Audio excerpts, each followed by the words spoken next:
Hi guys, Keith, Arkenberg Farms. It is going on the third week of May 2021, and it literally has not stopped raining about 3 weeks now. Just been on and on and on. It is just so wet out here.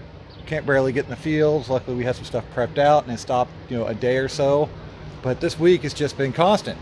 So today we're going to come inside and we're going to finish getting this side of the tank bubbling. We already had this one set up, so I will show you how to get this one going.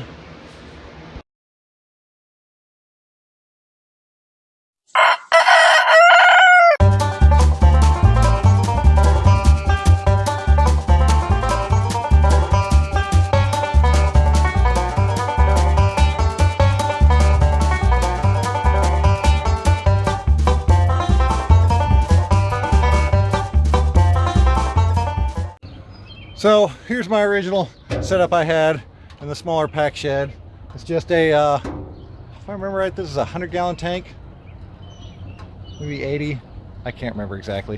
Just simple, came from Tractor Supply, got it mounted on a little wooden stand here. It sets up about 16 inches or so. That way the tank is at a little over, it's hard to see here, a little over hip height. That's a comfortable height to work at. And then on the wall, we had the bubbler, the actual blower, and it came down to a quick connect, which connected to our bubbler rail. And this is the bubbler rail we used. It just has a single line of holes in it, some drain holes in the bottom so it drain out after use. The biggest problem with it was I glued it all together, so it made it very, very difficult to clean and sanitize that. That is not good for food safety.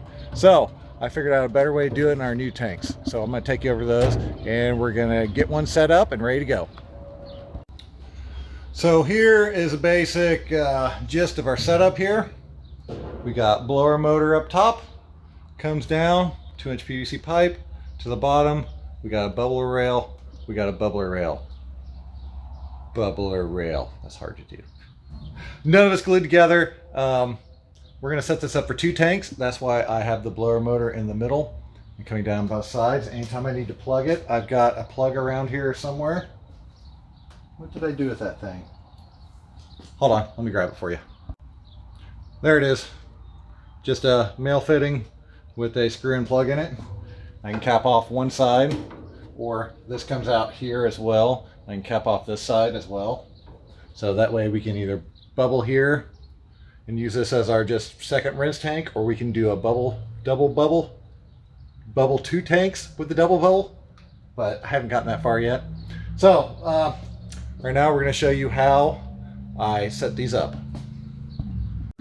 So the first thing you need, at least for the double rail one I'm using, is a 3-way fitting.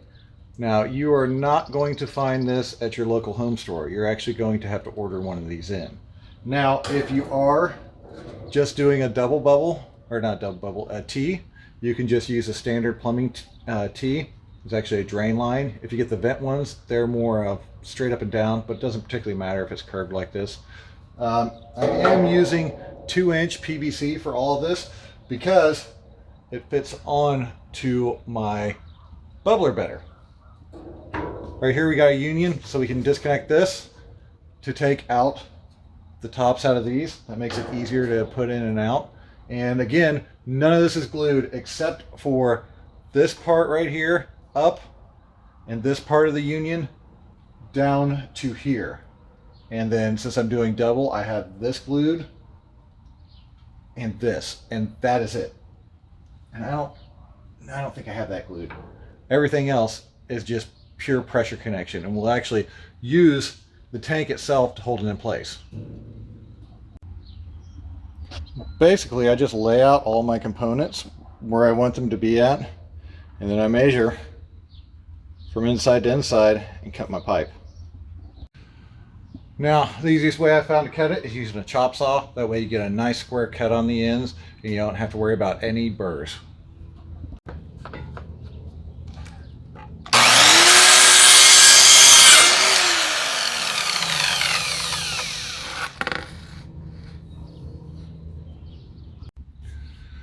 Next, you want to refine your cuts. because that should have been the perfect amount, but just pushing it together, they don't quite go all the way together. So I'm a little large. So you can see right there, it doesn't go all the way to the bottom. So I'll just keep taking off about 1/4 inch at a time until that fits in there nice and easy, but still is snug. And there we go, just like that. Now we'll go and do the next side. So next, after doing those two, we cut our upright, drop it into place, and get it all put together and make sure everything fits before we start drilling our holes. All right, that all worked really good. So we got this side set up and this side set up, all on the same one. It's all pressure fit. I do have threaded connections here if I need them. Threaded connections down at the ends, which I don't need them. The only reason I bought those is because I could not find end caps when I was shooting this. There's a weird shortage of different PVC stuff right now. So I did that. That worked just fine. Next, I'll go through and start drilling holes all the way across this rail. I'm going to do 2 series of holes, one on the side, one on the top, and continue to work with that until we get a nice, good rolling bubble. All right, we got everything assembled. Let's turn it on, see how it works. Got a real good bubble, creating eddies back towards the edge.